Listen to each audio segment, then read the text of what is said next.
You know, when you just open the door and you look outside, and based on the weather and how you're feeling, you kind of know what kind of day it's going to be like. It's going to be a rough day or it's going to be a good day. You either feel good or you feel bad. And there's so much just in that one moment. And the Prophet ﷺ gave us this beautiful remembrance to start off our day outside of the home, right? So you wake up with fajr, with remembrance and things of that sort. But as you're opening your door in those moments and you're about to step out into the world, the Prophet ﷺ said, those two angels that are protecting you, they come next to you. And at that moment, when you say, Bismillah, wa tawakkaltu ala Allah, wa la hawla wa la quwwata illa billah. Bismillah, wa tawakkaltu ala Allah, wa la hawla wa la quwwata illa billah. It's not a complicated form of remembrance. Bismillah, in the name of Allah. Tawakkaltu ala Allah, I put my trust in Allah. Wa la hawla wa la quwwata illa billah. And there is no power or might except that which belongs to Allah. The Prophet ﷺ said, when you say that as you're entering into the world, exiting outside of your house, those angels respond to you. And as you say Bismillah, they say Hudita. In the name of Allah, you've been guided. And you say Tawakkaltu ala Allah, I've put my full trust in Allah. They say Kufita, you've been defended against anyone that's going to try to harm you today.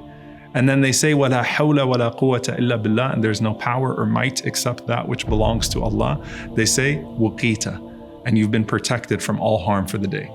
And as you say that, as you're entering into this world, the two shayateen that come to attack you, two devils that want to attack you for the day, one of them says to the other, what can we do with a person who's been guided, defended, and protected? And so they know they can't mess with you for the entire day, and they abandon you for the rest of the day.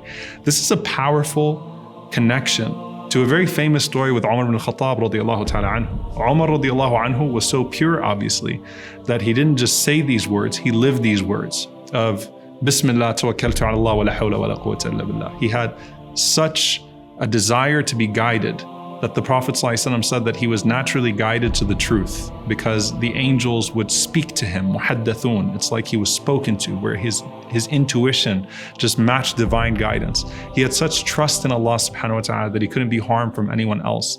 And the power of Umar came from his belief in the power of Allah.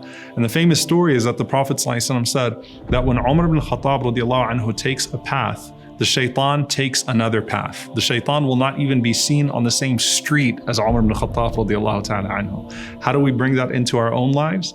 As we're entering into the world. Bismillah, tawakkaltu ala Allah, wa la hawla wa la quwwata illa billah. In the name of Allah, I've put my trust in Allah.